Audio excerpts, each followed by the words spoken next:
So Warhammer Fantasy Role-Play has a new edition, and everyone's curious what it's like. Those who haven't already bought it sight unseen, especially after the previous edition. We seem to be kind of in an era where the previous editions haven't been very good, and then the new editions that come out seek to redress the balance. That certainly happened with D&D 5th edition, and I think it's happened here with 4th edition as opposed to 3rd edition, which was Fantasy Flight Games is all kinds of gubbins, widgets, doobies and special dice. That's a trend I don't like. Special dice to do things. We should be able to use ordinary dice to do stuff. So, kind of an echo of the classic cover from 1st edition, only this time with a rat ogre instead of something else.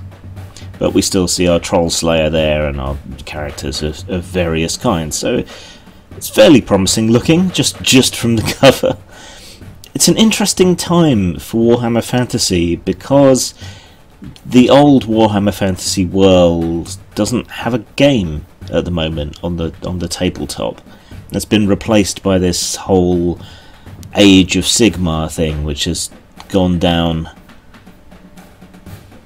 not very well, shall we say. It's kind of hyped. It's Warhammer 40k'd itself in an attempt to ape the success of Warhammer 40k, I think, whereas this is very much set in the old fantasy world. Now, Games Workshop has definitely loosened the strings on people doing adaptations of their IP in other ways, including the role-playing game, but most especially computer games, and a lot of those just really aren't very good either. Warhammer Fantasy 1st edition was kind of tied because Games Workshop were very strongly in control of their IP and they wanted to limit its scope, and the game definitely felt limited in terms of source material and so on, though there's some classic scenarios and things that everybody knows. This looks like they're being given more leeway, which is good to know. And it's good to have something set in the old Warhammer Fantasy world. So really, this is just kind of an update of 1st edition. It's definitely gone back to its roots, and that's another trend that I think we can see happening with these new editions whose previous editions haven't been good. Gone back to their roots, gone back to a more classical interpretation of RPGs, a step back from either story gaming or aping computer games, and honestly they do seem to be better games for it. It's like things went a step too far and then people took a step back and a breath and incorporated the things that worked from the innovation and used it to reassess and retweak the original product that was so successful initially. So it's a bit of a synthesis of story gaming, and I guess this is a testament to the influence that the OSR has had on the current wave of modern game design, whereas story gaming and genre emulation had a lot more influence in the kind of previous generations of roleplay. That said, we are largely focused and limited on the Reich, or Reek, depending which way you want to say it, but we do actually acknowledge the existence of the greater world that's been missing somewhat from some previous editions. Things also seem to be a little more modernised compared to 1st edition. Firearms seem to be a much bigger part of the world.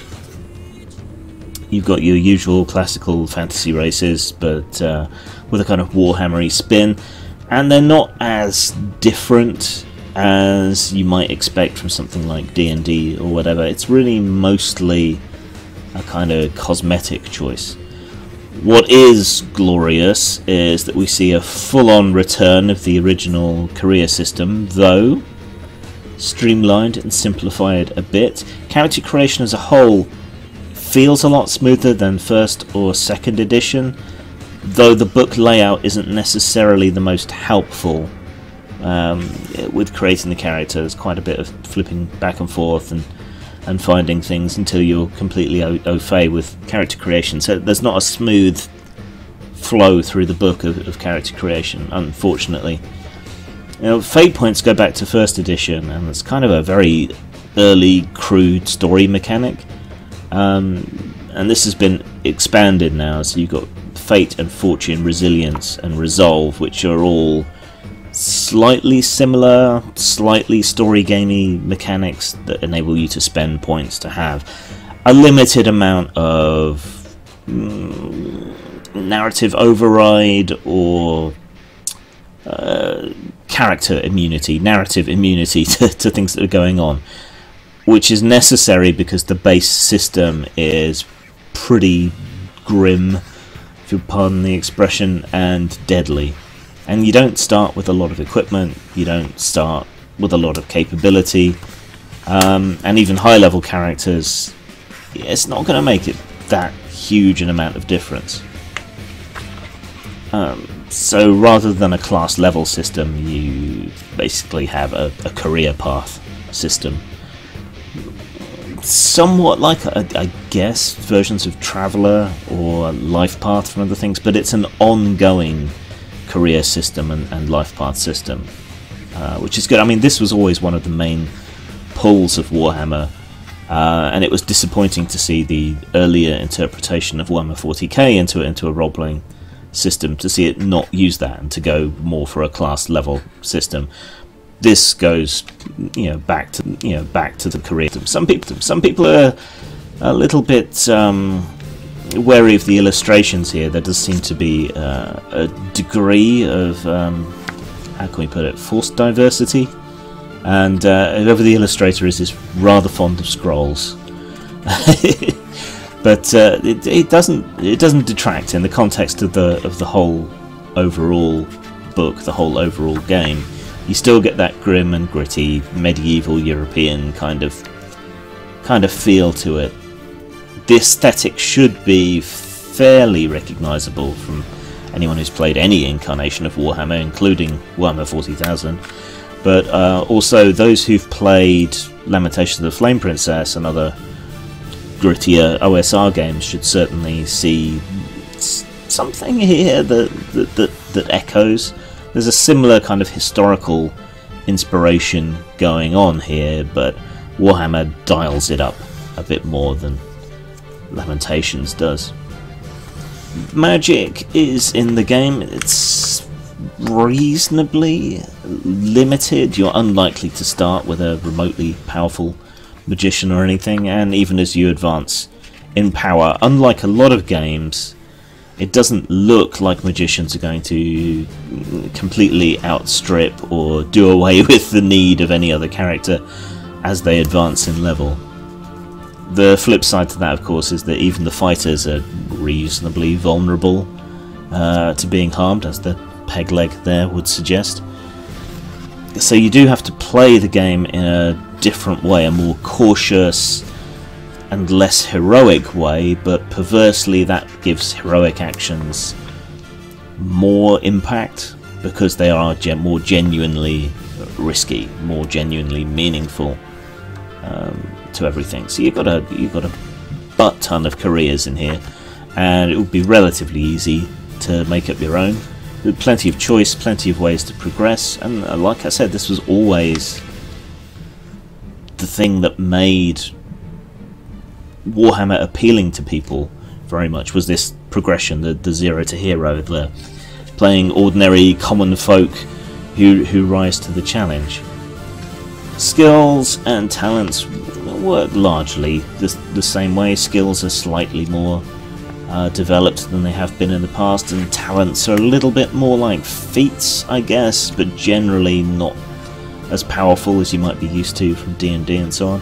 It uses a percentile system, which I tend to find creates a sense of grittiness, and your odds of doing things successfully don't look that significant to a lot of people more used to other games, but these are meant to be rolls made under duress, in the case of a real challenge. So when you look at it in that way, the whiff factor on attacks and so on doesn't seem so bad. the combat condenses down into opposed roles in one weapon, one fighter against another, which does appear to streamline combat a bit. I haven't had a particular opportunity to play yet. I will in the next couple of weeks, but I have run a couple of simulated encounters and things against myself, and yeah, combat very much returns to the feel of first edition Warhammer. It's deadly, you've got to play tactically, you've got to play carefully,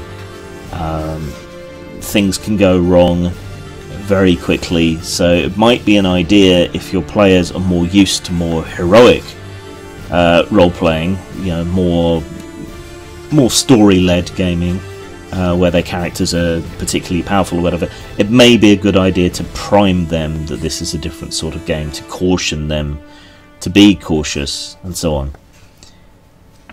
That means you can play the enemies in a way that is unfair somewhat, as tactical and ambushy and trap laying as players might be. So there's two sides to that. You should reward players for tactical, cautious play, but you should also not let the monsters just be stupid, but allow them to be cunning and so forth. Now, anyone who's familiar with any of the Warhammer IPs knows that it takes a great deal of inspiration from Michael Moorcock's work and so on, the corruption of chaos and the stifling nature of order. Warhammer 40,000, you're aware that there's all the things about heresy and so on, but yeah, there's physical and mental corruption, the possibility of mutations and so on here, and there are religious inquisitions and orders and cults and things that you can be a part of. One thing I don't remember being in the earlier editions is a kind of clerical magic, but you do have prayers and miracles and that sort of thing in this, though again, like the other magic, it's a bit more low-key, a bit less common, so it doesn't completely dominate in the way that it might in, say, D&D.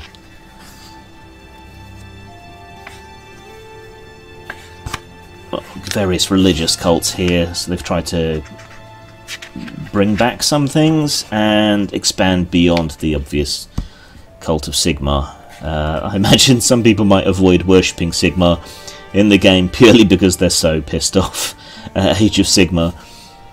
But it's another thing that's different, I think. The first edition, it was very easy to convert things from the war game into the RPG in the past. You basically just multiply a statistic by 10 and there you'd go.